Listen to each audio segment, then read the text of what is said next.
The machine here today is a 2013 Honda Foreman 500 or TRX500, and it's the ES model with electric shift.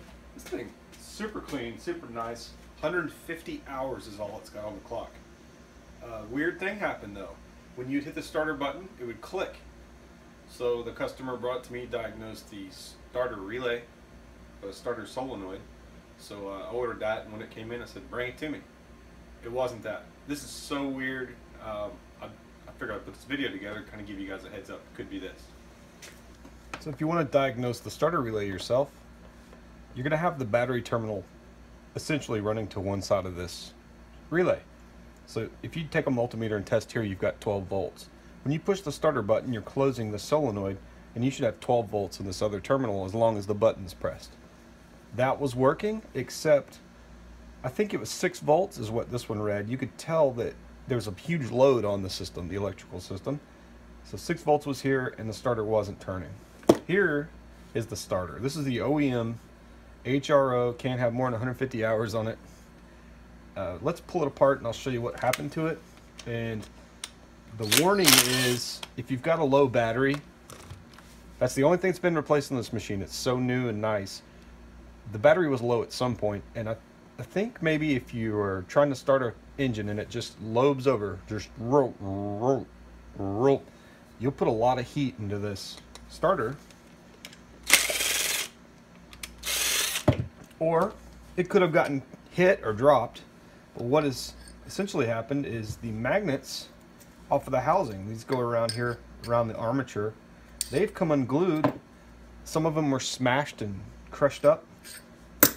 You can see how good a shape the armature is. The commutator's clean. The bearings are free.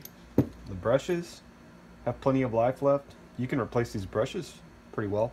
So for 60 bucks, I ordered a new starter and installed it, and that fixed it. This is just unusual. I thought I'd give you guys a heads up that this could be what's wrong with yours.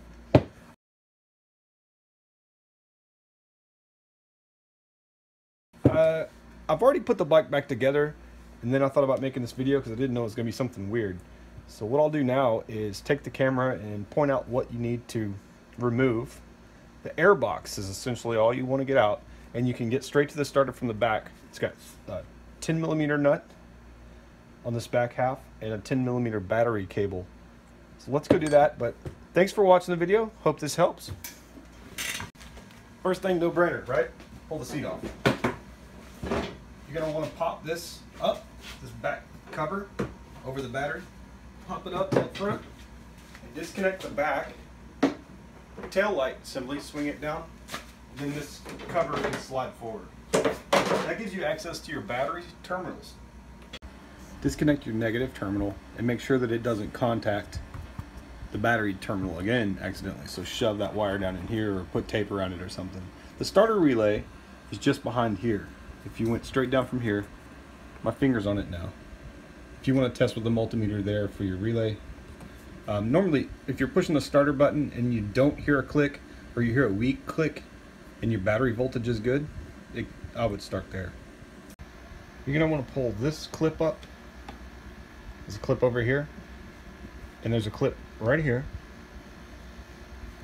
You'll swing this front plastic thing this way. On your bottle here, it looks like a bottle. Actually, that is the air snorkel. There's a clip on this side. Disconnect that, and I'll tell you why in just a minute.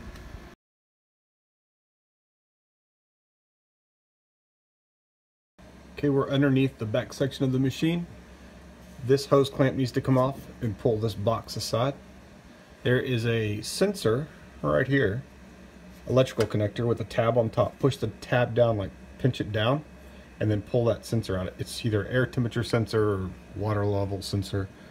On the pumpkin here, we've got a hose, a vacuum hose or a breather hose, and that runs to the air box on this side. This plastic white piece you can pull this way. If I had both hands, pinch it on the other side and pull it out like a Christmas tree fastener. Pull the side cover off.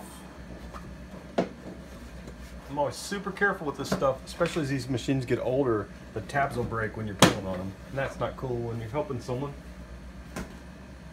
So this white Snorkel has a hose clamp on the air box.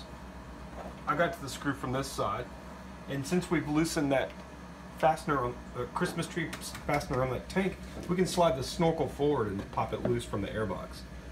We're over on the left side of the bike now as you're sitting on the bike. Look at this hose right here. Disconnect this hose clamp, pull this hose back. The breather goes to the air box too. Our last hose clamp is the top, goes to the intake. This is a fuel injected bike. I would say carburetor, but so the mass airflow sensor, the throttle body. That hose clamp is last. Now the airbox can slide back and lift up. So that's pretty much it. You'll have full access to the starter from the rear of the machine. You can access all the bolts from this direction. And it's a pretty easy job. It took me about an hour.